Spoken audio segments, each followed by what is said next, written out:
हे आकाशवाणीचं जळगाव केंद्र आहे. 7:30 झाली आहेत.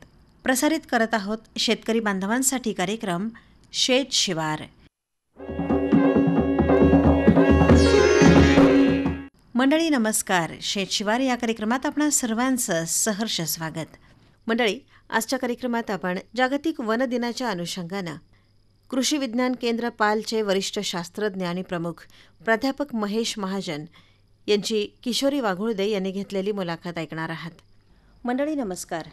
मंडळी, आज आपल्या स्टुडिओत कृषी विज्ञान केंद्र पाल इथले प्रभावी वरिष्ठ शास्त्रज्ञ आणि प्रमुख प्राध्यापक महेश महाजन सर आलेले आहेत आणि जागतिक वन दिन उद्या आहे, त्या अनुषंगानं आज आपण सरांशी चर्चा करणार आहोत. सर, आपलं स्वागत आहे. नमस्कार. सर, उद्या जागतिक वन दिवस आहे, तर त्या अनुषंगानं आज आपण या ठिकाणी थोडीशी चर्चा करणार आहोत आणि चर्चेचा विषय हा आहे की वनशेती. हो, शेती तर आपला पारंपरिक व्यवसाय आहेच. भारत हा कृषीप्रधान देश आहे. नक्कीच. वनशेती म्हणजे नेमकं काय आणि ती पारंपरिक शेतीपेक्षा कशी वेगळी आहे, याबद्दल थोडंसं सांगाल?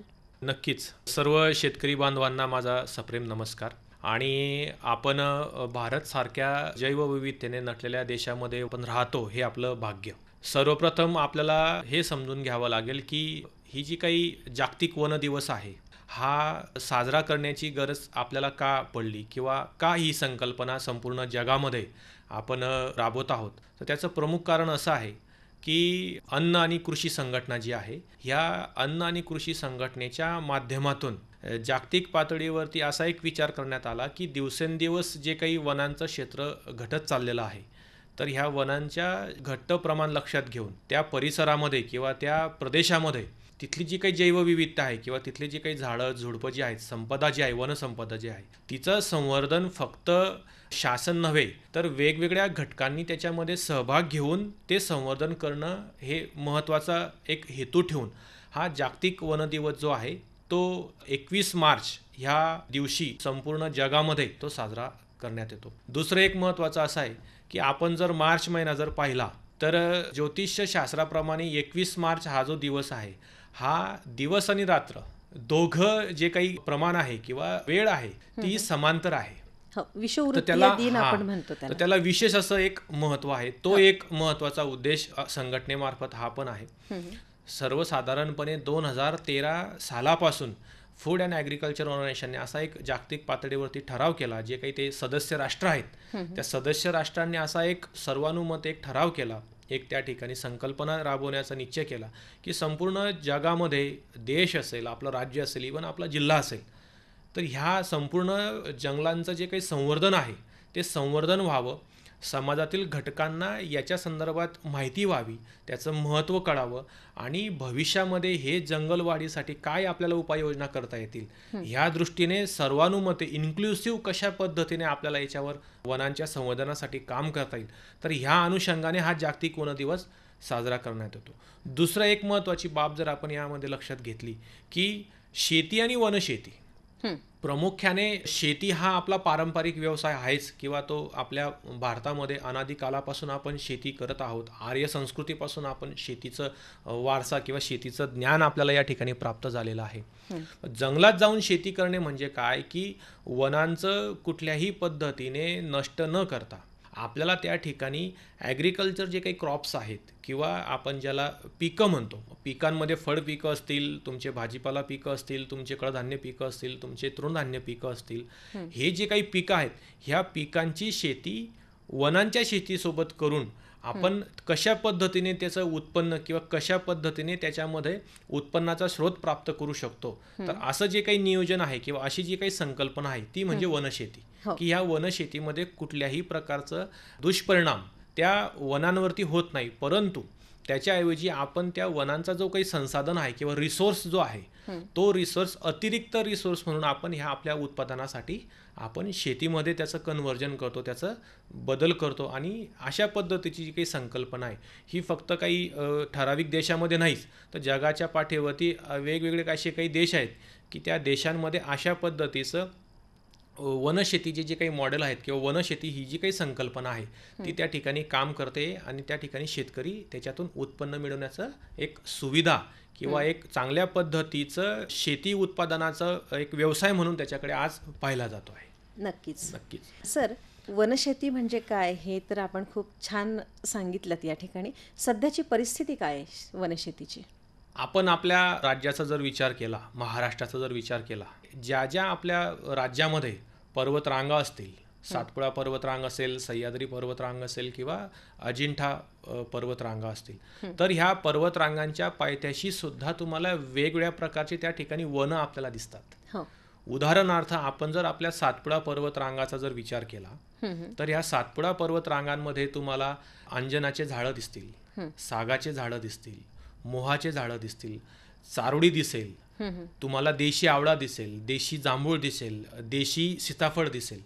तर हे जे काही आहेत, हे जे काही फळांचं संवर्धन आहे किंवा हे जे काही फळझाडं त्या ठिकाणी आहेत, तर याच्या सोबतीला त्या ठिकाणी तिथला जो काही आदिवासी शेतकरी आहे किंवा तिथला जो काही कास्तकार आहे, तर तशा पद्धतीची शेती तो त्या ठिकाणी करतो आहे. आज जर आपण महाराष्ट्राचं चित्र जर पाहिलं तर वेगवेगळ्या प्रदेशामध्ये किंवा कोकण असेल, उत्तर महाराष्ट्र असेल, तुमचा साऊथ महाराष्ट्र असेल किंवा तुमचा पश्चिमेकडचा महाराष्ट्र असेल, पूर्वेकडचा महाराष्ट्र असेल, तर संपूर्ण जिल्ह्यांमध्ये, संपूर्ण प्रदेशामध्ये तुम्हाला या वनशेतीचं वेगवेगळं मॉडेल तुम्हाला त्या ठिकाणी दिसेल. आपण जर चंद्रपूर भंडाराकडे गेलो तर त्या ठिकाणी त्या वनशेतीसोबत म्हणजे वनांच्या जमिनीसोबत ह्या संवर्धनासोबत त्या ठिकाणी भाताची उत्तम शेती त्या ठिकाणी केली जाते. म्हणजे बांधावरती तूर लागवड आणि मध्ये खासरामध्ये भात आणि त्याच्यासोबत त्या ठिकाणी अजून जे काही वन उपज आहेत तर त्या ठिकाणी त्या मोठ्या प्रमाणावर मोहाची झाडं त्या ठिकाणी आपल्याला दिसून येतात. म्हणजे मोहाचं झाड असेल, भात असेल आणि बांधावरची तूर असेल, तर अशा पद्धतीचं एक मॉडेल किंवा अशा पद्धतीचं एक क्रॉपिंग पॅटर्न जो आहे तो आपल्याला डायव्हर्सिफाईड आपल्या प्रदेशामध्ये दिसून येतो. आपण आपल्या उत्तर महाराष्ट्राचा जर विचार केला म्हणजे नाशिक असेल किंवा तुमचं धुळे असेल, जळगाव असेल, तर ह्या भागामध्ये सुद्धा चांगल्या प्रकारे शेतकरी त्या ठिकाणी शेती जी आहे, वनशेती जी आहे ती अशा पद्धतीने करतायत. नंदुरबार सारखा जर विषय घेतला आपण, त्या ठिकाणी आंबा जो आहे, आंब्याच्या शेतीसोबत लोक त्या ठिकाणी मिरची असेल, पपई असेल आणि काही कडधान्य पिकं असतील, तर अशा पद्धतीची शेती करून आज ह्या वनशेतीला त्या ठिकाणी प्रोत्साहन मिळत आहे. नक्कीच सर, कोणत्या प्रकारच्या झाडांची लागवड वनशेतीसाठी जास्त योग्य आहे? आता आपण तर खूप वेगवेगळ्या प्रदेशांमधल्या वेगवेगळ्या झाडांबद्दल सांगितलं. त्याच्यात एक चांगलं उदाहरण जर घ्यायचं असेल तर आपल्याला बांबू लागवड जी आहे ती आपल्याला वनशेतीमध्ये इंटरव्हेन्शन करता येईल. आज जर आपण आपला विचार केला तर आजही आपले जे काही आदिवासी शेतकरी बांधव आहेत ते त्यांच्या घराजवळ किंवा त्यांच्या शेतामध्ये प्रामुख्याने ही मंडळी जी आहे त्या ज्या ठिकाणी शेती करतात त्या ठिकाणी बऱ्यापैकी राहतात. आणि जिथे राहतात तिथे एक त्यांची अशी संकल्पना असते की 2-3 झाडं महू पिकाची असेल, महू झाडाची असतील, नंतर बांबू असेल, त्या ठिकाणी 1-2 झाड आंब्याचं असेल. तर अशा पद्धतीचं जे काही वनशेतीमध्ये अपेक्षित असं आहे की जंगली झाडं किंवा फळ देणारी झाडं की जे आपल्याला उत्पादन देऊ शकतात अशा पद्धतीची, आणि याच्यासोबत ॲग्रोनॉमिकल क्रॉप्स जे आहेत ते आपण घेऊ शकतो. आता याच्यामध्ये आपण जर उदाहरण घेतलं आपल्या उत्तर महाराष्ट्रामध्ये, तर ह्या ठिकाणी मोठ्या प्रमाणावर ज्या लोकांना वनपट्टे शासनाने दिलेले आहेत, ज्या ठिकाणी ते शेती करत आहेत, तर अशा ठिकाणी हे जे काही आदिवासी शेतकरी बांधव आहेत तर ह्या वनशेतीमध्ये महुआ एक महत्त्वाचं पीक आज त्यांच्याकडे आहे. जी काही शेती त्यांच्याकडे उपलब्ध आहे त्या शेतीमध्ये खरीप हंगामामध्ये जर विचार केला तर तूर एक महत्त्वाचं पीक त्या ठिकाणी घेतात. त्याच पद्धतीने सोयाबीन सारखं एक तेलबिया पीक ते त्या ठिकाणी घेतात. त्याच पद्धतीने ह्या प्रदेशामध्ये किंवा ह्या परिसरामध्ये चांगल्यापैकी जी काही जनावरं आहेत, दुधाळ जनावरं, ती सुद्धा मोठ्या प्रमाणावर आहेत. मग त्या जनावरांचा चाऱ्याचा अनुषंगाने उपलब्धता म्हणून काही प्रमाणामध्ये पांढरा मका जो आहे तो प्रामुख्याने आपल्याला आदिवासी भागामध्येच पाहायला मिळेल. तर अशा पद्धतीचा पांढऱ्या मक्याची सुद्धा शेती ह्या वनशेतीसोबत केली जाते. आणि काही प्रमाणामध्ये जे काही कडधान्य पिकं असतील, उदाहरणार्थ पिवळा मूग असेल, शक्यतो पिवळा मूग आता नामशेष होत चाललेला आहे, परंतु वनशेतीच्या माध्यमातून हे जे काही नामशेष होणारी पिकं आहेत किंवा शेतातली वनशेतीतली जी काही झाडं आहेत त्या झाडांचं संवर्धन अधिक ह्या पिकांची लागवड, अशा पद्धतीने जी काही वनशेती आहे ती आज आपल्याकडे करतात आणि मोठ्या प्रमाणावर त्याचं जे काही संवर्धन आहे वर्षानुवर्षे ते जे काही बियाणं आहे ते बियाणं सुद्धा हे मंडळी वापरतायत. हो सर, आता आपण काही विशिष्ट पिकांबद्दल सांगितलं, जसं की पिवळा मूग वगैरे सांगितलं. आता मला एक असं विचारायचं आहे तुम्हाला की जे आपण त्याला रानमेवा म्हणून ज्या भाज्यांना आपण ओळखतो, रानभाज्या म्हणतो आपण त्याला. रानभाज्या आपण त्याला म्हणतो, तर या रानभाज्यांचं सुद्धा उत्पादन वनशेतीमध्ये घेतलं जाऊ शकतं का? नक्कीच. रानभाज्या म्हटल्या की ह्या ठराविक काळामध्ये ह्या भाज्या ज्या आहेत त्या हंगामामध्ये आपल्याला उपलब्ध होतात. हो.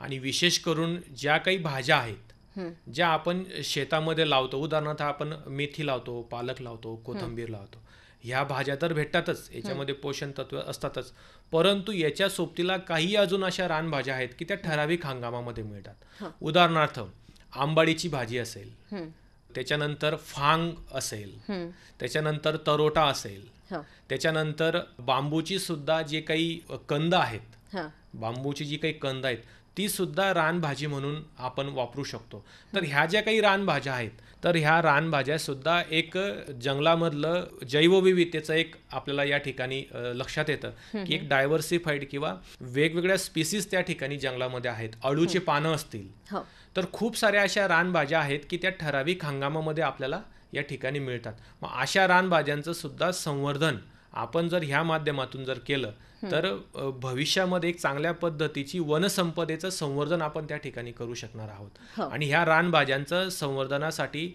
शासन सुद्धा याच्यामध्ये पुढाकार घेत आहे. नक्कीच सर, वनशेतीमुळं जमिनीची सुपीकता आणि पाण्याचं संवर्धन कसं होऊ शकतं? खूप चांगला आणि महत्त्वाचा प्रश्न आपण या ठिकाणी विचारला. आज जर आपला विचार केला आपण आपल्या संपूर्ण देशाचा म्हणा किंवा आपण जिल्ह्याचं उदाहरण पाहूया, आपण ढोबळमानाने जर मातीचं जर आरोग्य जर पाहिलं किंवा एक परीक्षणाअंती असं एक लक्षात येतं आपल्याला की मातीतला सगळ्यात महत्त्वाचा जो काही घटक आहे तो घटक म्हणजे सेंद्रिय कर्ब.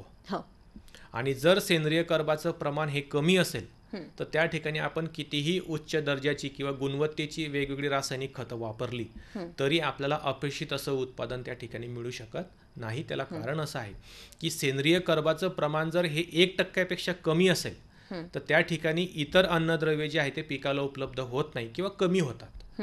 याच्या तुलनेमध्ये किंवा याची जर दुसरी बाजू जर आपण पाहिली, सर्वसाधारणपणे जंगल जे आहे किंवा वनांमधली जी माती आहे त्या मातीमध्ये ऑर्गॅनिक मॅटर हे भरपूर आहे, ज्याला आपण सेंद्रिय पदार्थ म्हणतो. आणि सेंद्रिय पदार्थ त्या ठिकाणी कुजण्याची क्रिया सुद्धा ही नैसर्गिक आहे आणि फार मोठ्या प्रमाणावर त्या ठिकाणी सेंद्रिय कर्बाचं प्रमाण मातीमध्ये म्हणजे जंगलातली जी काही माती आहे, वनातली जी काही माती आहे त्या ठिकाणी आपल्याला सेंद्रिय कर्बाचं प्रमाण हे 1% जास्त उपलब्ध होतं. आणि म्हणून हे जे काही उपलब्ध प्रमाण आहे किंवा जंगलातली जी काही माती आहे मग त्या मातीचा उपयोग जर आपल्याला करून घ्यायचा असेल तर आपण त्या ठिकाणी जे काही कडधान्य पिकं असतील, उदाहरणार्थ मूग असेल, तुमचं चवळी असेल, उडीद असेल, तूर असेल, हरभरा असेल, तर हे जे काही कडधान्य पिकं आहेत ह्या कडधान्य पिकांचा वापर करून आपण त्या जमिनीचं जे काही संवर्धन आहे किंवा जमिनीचं हेल्थ जे आहे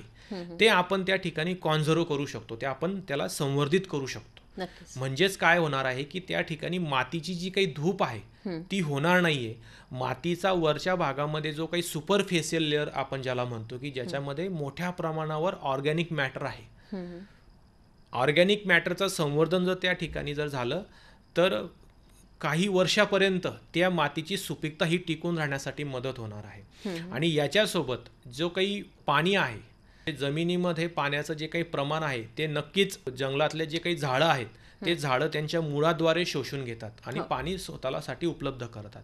जंगलामध्ये तर आपल्याला पाणी देण्याची पद्धत नाही, परंतु पावसाचं जे काही पाणी आहे ते पाणी आपल्याला काही विशिष्ट पिकं, उदाहरणार्थ भुईमुंग सारखं पीक आहे, ते जर उताराच्या आडव्या दिशेला जर आपण भुईमुंगासारखं पीक पेरून घेतलं तर काही प्रमाणामध्ये त्या ठिकाणी जमिनीमधलं जे काही मॉइश्चर आहे किंवा सॉईल मॉइश्चर जे आहे ते सॉईल मॉइश्चर टिकवण्याची मदत त्या ठिकाणी होते. म्हणजेच अप्रत्यक्षरित्या त्या ठिकाणी पाण्याचं सुद्धा संवर्धन योग्य पद्धतीने आपल्याला करता येतं.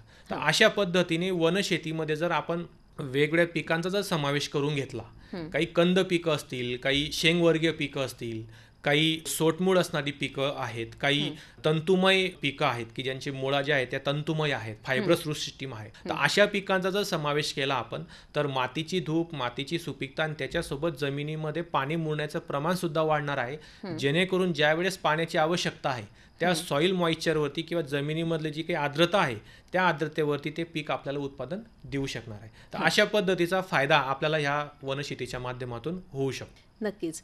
सर, आता हवामान बदल आणि पर्यावरण संतुलन ह्यासाठी वनशेती किती महत्त्वाची आहे?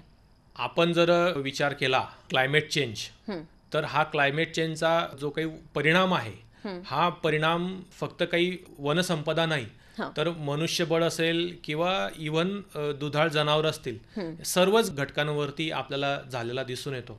आणि आपल्या संतांच्या एका उक्तीप्रमाणे वृक्षवल्ली आम्हा सोयरे वनचरे, तर वृक्षांना आपण सोयरे म्हटलेले आहे.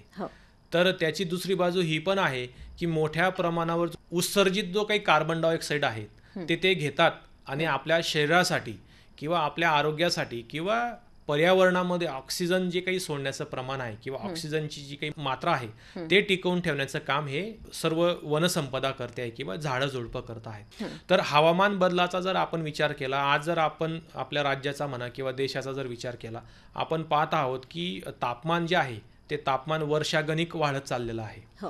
जे दिवसाचं तापमान आहे ते वर्षागणिक वाढत चाललेलं आहे. आणि शास्त्राप्रमाणे कुठल्याही प्रदेशाचं जे काही एकूण जो काही प्रदेश असेल, क्षेत्रफळ असेल, त्याच्या कमीत कमी 33% वनक्षेत्र असणं हे गरजेचं आहे.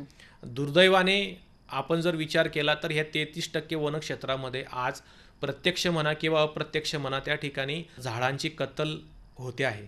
झाडं त्या ठिकाणी तोडली जात आहेत योग्य अयोग्य पद्धतीने. आणि म्हणून ह्या सर्व घटकांचा परिणाम जो आहे तो आपल्याला पाऊसमान असेल, शेतीची किंवा जमिनीची धूप असेल, वाढलेलं तापमान असेल, त्याच पद्धतीने पिकांमध्ये झालेला बदल असेल किंवा आकस्मिक अशा काही आपल्यावरती संकट येत आहेत की मे महिन्यामध्ये चक्रीवादळ येईल आणि फार मोठ्या प्रमाणावर नुकसान आपल्याला झालेलं दिसून येत आहे. त्याच पद्धतीने पूर असेल, महापूर असेल, तर ह्या सर्व घटक जे आहेत की ह्या सर्व ज्या काही बाबी घडण्याचं एकमेव कारण जे आहे ते म्हणजे जंगलांचं संवर्धन जर आपण अयोग्य पद्धतीने जर केलं तर नक्कीच हवामान बदलाचा जो वाईट परिणाम जो आहे तो आपल्याला भविष्यामध्ये सोसावा लागणार आहे आणि त्याचे वाईट परिणाम आपल्याला अनुभवावा लागणार आहे. आणि म्हणून जंगलांचं संवर्धन करण्यासाठी आपण हेही लक्षात घेतलं पाहिजे की आपल्या प्रदेशातलं जे काही वन क्षेत्र आहे किंवा टक्केवारी आहे त्या क्षेत्रातली किंवा एकूण भूप्रदेशामधलं जे काही रान आहे ते 33% कसं येईल, त्या ठिकाणी झाडं कशी जगवता येईल याचा विचार जर आपण केला तर हे क्लायमेट चेंज किंवा हवामान बदलाचा जो काही वाईट परिणाम आपण शेतीवर पाहत आहोत किंवा मानवजातीवर सुद्धा पाहत आहोत की इव्हन जनावरांमध्ये सुद्धा त्याचे वाईट परिणाम आपल्याला दिसून येतात, तर हा परिणाम आपण कमी करण्यासाठी या ठिकाणी मदत करू शकणार आहोत. हो सर, आता जर समजा वनशेती करायची असेल तर कुठल्या प्रकारची म्हणजे विशिष्ट काही जमिनीची किंवा हवामानाची आवश्यकता असते का? वनशेतीमध्ये पिकांची लागवड करत असताना एक आपण लक्षात घेतलं पाहिजे की ती जी माती आहे त्या मातीमध्ये सेंद्रिय कर्बाचं प्रमाण भरपूर असणं गरजेचं आहे. भरपूर म्हणण्यापेक्षा 1% जास्त जर असेल तर आपल्याला त्या ठिकाणी चांगलं उत्पादन प्राप्त होऊ शकतं. दुसरा एक मातीमध्ये 6.5 ते 7.5 ह्या रेंजमध्ये जर pH लेवल जर असेल तरी सुद्धा ती माती आयडियल सॉईल म्हणून म्हटलं जातं. ती माती किंवा ते जे काही जमिनीचं पॅरामीटर्स आहे तो आपल्या वनशेतीसाठी योग्य प्रमाणामध्ये ठरू शकतो. नक्कीच. सर, आता मला एक सांगा की वनशेतीमुळं जैवविविधता आणि वन्यजीव संवर्धन जे आहे याला कसा फायदा होतो? नक्कीच. मी जसं सुरुवातीला म्हटलो की जागतिक चिमणी दिवस आपण साजरा करतो संपूर्ण देशामध्ये, जगामध्ये. आपण आता पाहत आहोत की अतिरिक्त रासायनिक कीटकनाशकांचा वापर, हायब्रिडायझेशनची संकल्पना आपण पूर्ण 100% रुजवण्याचा प्रयत्न आपण केलेला आहे. आणि मोठ्या प्रमाणावर या ठिकाणी जे काही वन्यजीव आहेत किंवा वनशेतीच्या अनुषंगाने किंवा कृषीच्या शेतीच्या अनुषंगाने जर आपण चर्चा करायची म्हटली तर मित्रकीड सुद्धा एक वन्यजीव मधलाच एक भाग आहे. तर त्याचं संवर्धन आणि त्याच्यामध्ये मधमाशी सारखा एक महत्वाचा जो काही कीटक आहे की जो आपल्या शेतकऱ्यांच्या पीक उत्पादनाच्या अनुषंगाने अत्यंत महत्वाचा आहे. तर जास्त प्रमाणामध्ये रासायनिक कीटकनाशकांचा वापर असेल, खतांचा वापर असेल किंवा अयोग्य पद्धतीने काही आपल्या मशागतीच्या ज्या काही प्रकार आहेत, तर ह्या सर्व घटकांचा जर विचार केला आपण, तर नक्कीच वन्यजीवचं कुठेतरी या ठिकाणी जे काही पॉप्युलेशन आहे ते संकटात सापडलेलं आपल्याला दिसतंय. आपण पाहतो की चिमणीचं जे काही प्रमाण आहे ते आपल्याला मागच्या 20 वर्षापूर्वी जर आपण थोडीशी तुलना केली तर आपल्याला नक्कीच त्याचं पॉप्युलेशन आता आपल्याला कमी दिसतं. म्हणजे ज्या चिमण्यांचं प्रमाण जे आहे ते आपल्याला आज बघायला कमी मिळत आहे. दुसरं उदाहरण तुम्ही मधाची पोळं घ्या. आपल्याला 20 वर्षापूर्वी 15 वर्षापूर्वी जनरली रानामध्ये सहजपणे मधाची पोळं आपल्याला बघायला मिळायची. आज ती मधाची पोळं जी आहेत त्याची संख्या ही कमी झालेली आहे. तर सांगण्याचा उद्देश असा आहे किंवा चर्चा करण्याचा उद्देश असा आहे की जो काही आपण या ठिकाणी पीक उत्पादनासाठी वेगवेगळ्या निविष्ठा वापरतो आहोत, तर त्या निविष्ठा आपल्या वन्यजीव संवर्धनाच्या दृष्टिकोनातून किती हितकारक आहेत, त्या किती प्रमाणात वापरल्या पाहिजे, त्याची शिफारस ह्या कृषी संस्था किंवा संशोधन संस्थांकडून आहे का, ह्या सगळ्या गोष्टींचा जर आपण थोडंसं अभ्यास जर करून घेतला तर मला वाटतं ह्या वन्यजीवचं संवर्धन करण्यासाठी एक महत्त्वाचं काम आपण या ठिकाणी करू शकणार आहोत. नक्कीच. सर, आता वनशेतीबद्दल आणि त्याच्या फायद्यांबद्दल तर आपण खूप छान माहिती देत आहात. आता वनशेती करायची आहे तर कुठंतरी तंत्रज्ञानाचा वापर आलाच. नक्कीच. तर मग या वनशेतीमध्ये आवश्यक असलेली तंत्रज्ञान आणि आधुनिक पद्धती काय आहे याबद्दल थोडंसं सांगाल? कुठलेही पीक लागवड करायची असेल तर त्या ठिकाणी प्रामुख्याने एक महत्त्वाचा जो काही निविष्ठा आहे ती म्हणजे बियाणे. आणि आपल्या भारतीय संस्कृतीमध्ये किंवा कृषी संस्कृतीमध्ये हे पण एक म्हटलं गेलेलं आहे की शुद्ध बीजापोटी फळे रसाळ गोमटी. जर बियाणं जर चांगलं असेल तर आपण चांगल्या पद्धतीचं दर्जेदार उत्पादन त्या ठिकाणी घेऊ शकतो. वनशेतीच्या अनुषंगाने जर सांगायचं म्हटलं तर वन विभाग आहे, त्याच पद्धतीने आपल्या देशाच्या फॉरेस्ट रिसर्च इन्स्टिट्यूट आहेत की जी डेहराडूनला आहे, किंवा वन विभाग आहे महाराष्ट्र शासनाचा, किंवा कृषी विद्यापीठ जे आपल्या महाराष्ट्रामध्ये आहेत किंवा देशामध्ये जे काही कृषी विद्यापीठ आहेत त्याच्यामध्ये वनशास्त्र एक वेगळा अभ्यासक्रम आहे किंवा वनशास्त्र एक वेगळी शाखा त्या ठिकाणी आहे. तर ह्या वनशास्त्र शाखेच्या माध्यमातून किंवा फॉरेस्ट्री जो काही विषय आहे तर याच्या माध्यमातून वेगवेगळं प्रकारची फळं झाडं असतील किंवा वनशेतीच्या अनुषंगाने जे काही लागवड तंत्रज्ञान आहे ते लागवड तंत्रज्ञान या ठिकाणी उपलब्ध आहे. हा एक प्लॅटफॉर्म आहे. यासोबत कृषी विज्ञान केंद्र असेल, कृषी संशोधन केंद्र असतील किंवा तुमचं सामाजिक वनीकरण शाखा असेल आपल्या वन विभागाची, तर या ठिकाणी मोठ्या प्रमाणावर जे काही फळझाडं आहेत किंवा जंगलामध्ये अशा प्रकारचं तिथलं पाऊसमान, हवामान आणि एकत्रित सर्व गोष्टींचा अभ्यास करून कशा पद्धतीची झाडं त्या ठिकाणी लागू शकतात किंवा त्याचं संवर्धन होऊ शकतं, त्याचं लागवड करू शकतो, तर अशा पद्धतीचा सुद्धा अभ्यास या वेगवेगळ्या एजन्सीकडे आहे. तर तशा पद्धतीचं तंत्रज्ञान त्या ठिकाणी उपलब्ध आहे.